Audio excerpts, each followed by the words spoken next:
Alright, so in this episode, I'm just going to take a few minutes to go over our brain. A lot of us take our brains, or for that matter, our bodies for granted. Well, here is a news flash.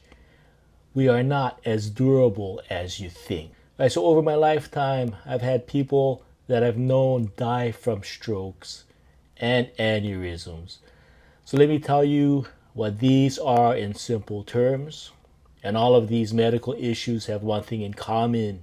It all affects the brain. All right. So what is the brain? Most of us know, but let's go over it because we're going to talk about aneurysms and the two different kinds of strokes. Just really basic stuff. You might already know this. But again, my quest is to bring these medical issues about the brain to the forefront so that people know about it.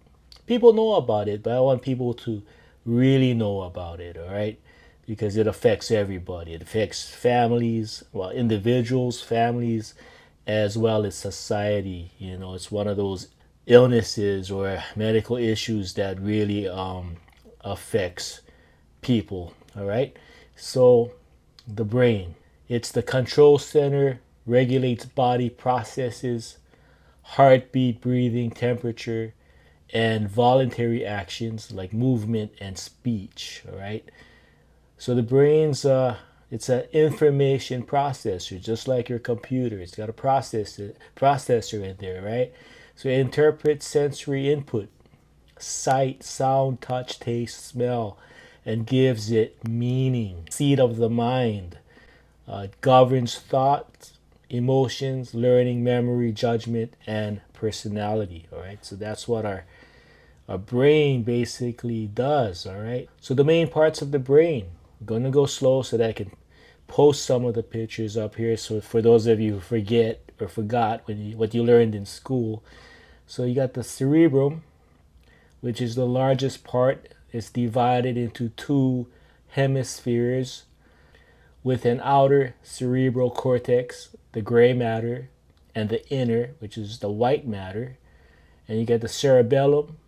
It coordinates movement, posture, and balance. You get the brain stem, connects the brain to the spinal cord, controlling essential functions like heart rate and sleep.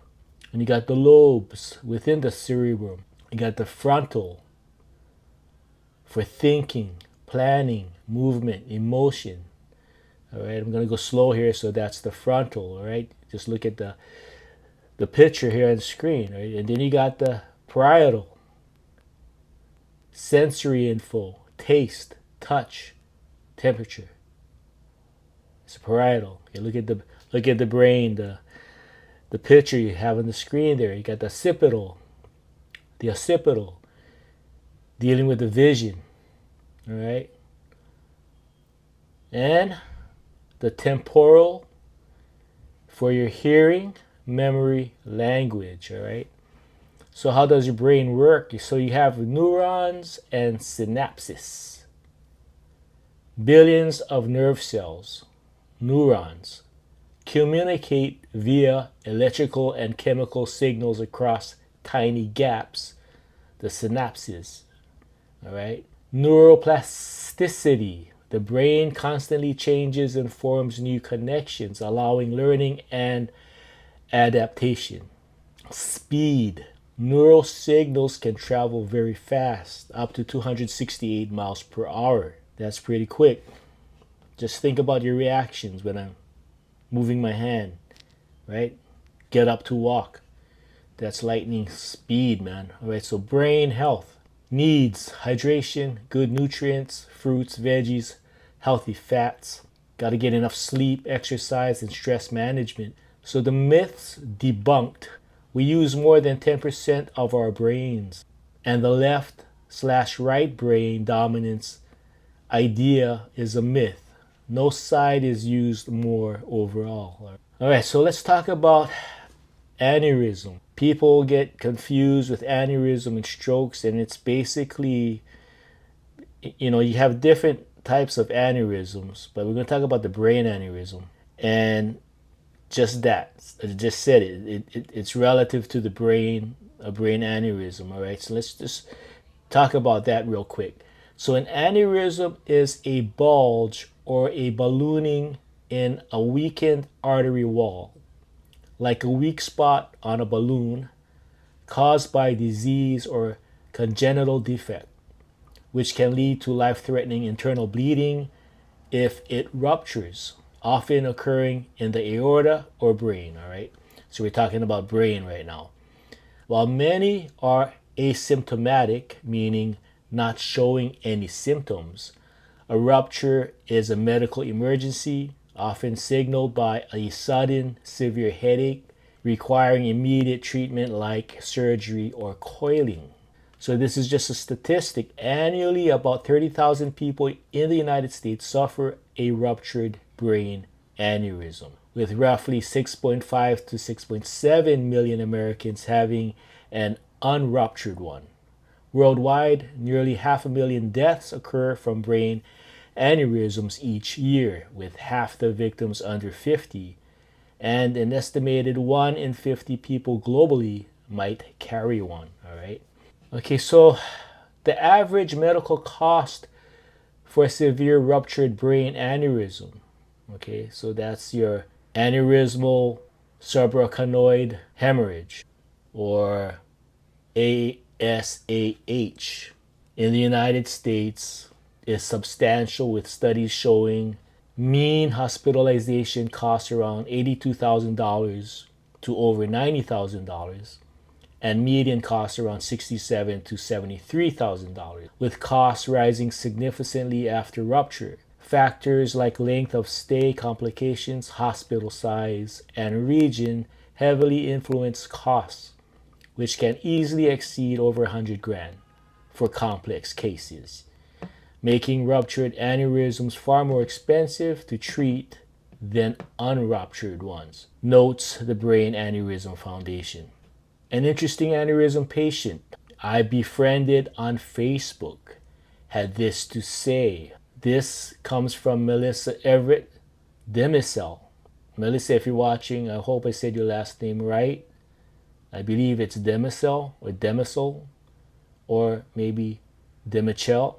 Again, I apologize.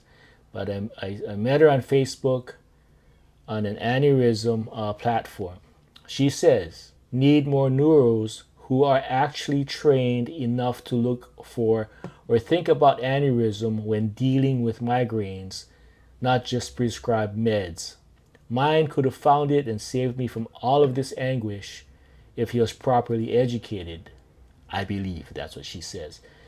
So this is my reaction. This is a very important issue, what Melissa is saying, because I've had physicians, what she's saying, like her neuro doctors didn't think about aneurysm. She was saying all they do is like just give meds. So what I'm saying is basically, I had physicians just give me medicine without really delving into what's happening with my body. You know what I'm saying?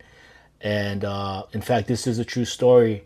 Back in the late 80s, early 90s, I had bladder cancer, and I was peeing blood. And when I went to my basic physician, she just said, "Hey, you play basketball? You lift weights, right?" I go, "At that time, yeah, I was, active." She goes, "You probably strained something," and it continued to bleed, and I freaked out. And she finally said, "You got to go see a urologist," and I had bladder cancer. But I understand what Melissa is saying. Okay, sometimes the doctors don't even do a good job, and I really believe that's why you need second and third opinions. That's just it. So okay, so that's what she states, right? That more neuros need to be actually trained enough to look for aneurysms and not just say a migraine. Well, you got a migraine, we're going to give you pills like Imitrex or something, because I have migraines too. So okay, this is just a short video, right? So I'll be delving in this matter more throughout the year, so stay tuned. Now I'm going to go over the 2 strokes that stroke victims get. Ischemic stroke symptoms appear suddenly and often use the FAST acronym: face drooping, arm weakness, speech difficulty. and time to call 911, all right? Other signs include sudden vision problems, confusion, severe headache, dizziness, or loss of balance / coordination, requiring immediate emergency care as every minute saves brain tissue. So when you notice this in anyone, call 911 as fast as you can. Stroke victims need to get in the ER ASAP. All right. So what can happen in emergency? All right. Blood pressure and cholesterol management, medications to control risk factors, surgery, procedures like carotid endarterectomy to clear plaque from arteries supplying the brain. Recovery, physical and occupational therapies, and diets. Okay, a hemorrhagic stroke happens when a blood vessel in or around the brain ruptures and bleeds, damaging brain cells due to pressure and blood toxicity, with common types being intracerebral, bleeding into brain tissues, or subarachnoid, bleeding between brain and skull. Symptoms include sudden severe headache, confusion, vision changes, nausea, or weakness requiring emergency 911 care. Major risk factors include high blood pressure, aneurysms, and head injuries, while treatment focuses on controlling blood pressure and potentially repairing the vessels or the vessel.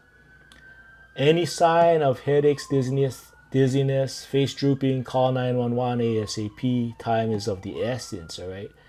All right, so I'll post more YouTube videos so we can all learn about the brain, strokes, aneurysms, and what patients have to endure, because life is not easy to begin with, all right? So like this channel, subscribe, and comment. Yeah, so I'm going to post this on different platforms of aneurysm and stroke. It's just the basics. Those of you who already are dealing with strokes or aneurysms or caregivers, I pray for you, and I'm doing this because like I said, I mean well. I have friends that died of strokes and aneurysm. In fact, I have friends who are actually in the hospital right now because of strokes and aneurysms, and a lot of people don't know about it. You know, when they go to the hospital, or so and so's in the hospital, they had an aneurysm. They're like, "What's that?" You know, they go, "Oh, that's like a heart attack." So you know, this people just out of the loop until they find out and learn about it. So hopefully by me doing this, I can grow another community, a bigger community, so that maybe I can also, you know, help out, you know, maybe start a nonprofit or whatever on my end. And, you know, some of you might need something, and, you know, maybe God will bless me so I can help you guys out there that need help. So that's why I'm doing this, you know. It's not so much about, you know, me trying to be famous or I want money for myself. I just believe God put me here to do this. So again, this is just a basic information on aneurysm and the two strokes. So if you already know about this, bear with me. I'm just doing this for the beginning and for 2026 and the rest of 2026, and kind of help people understand what it is. And when you comment and you chime in on the Facebook posts and whatnot, I'll learn more, because everybody's story is very important. Like I talked about Melissa's story. She just prayed that her doctor, her neurologist or whatnot, was better trained and more educated on aneurysms. Okay, so anyway, so that's it. So again, I aside from what I'm trying to do with this stroke and aneurysm thing, I also do attentive listening services. If you need to vent, get something off your mind, off your chest, and if that can give you peace of mind, you know, email me. All the description in the description, all my info is there. And again, you know, you gotta vent, get rid of stress. That's all good. So take care. Blessings to all of you, and I'll try to do what I can so that I can bring this plight of aneurysms and stroke to the mainstream, and you know, people can know about it, and more so. All right, so you guys, I mean well. This is Ron Sambrano. You guys take care. Bless you.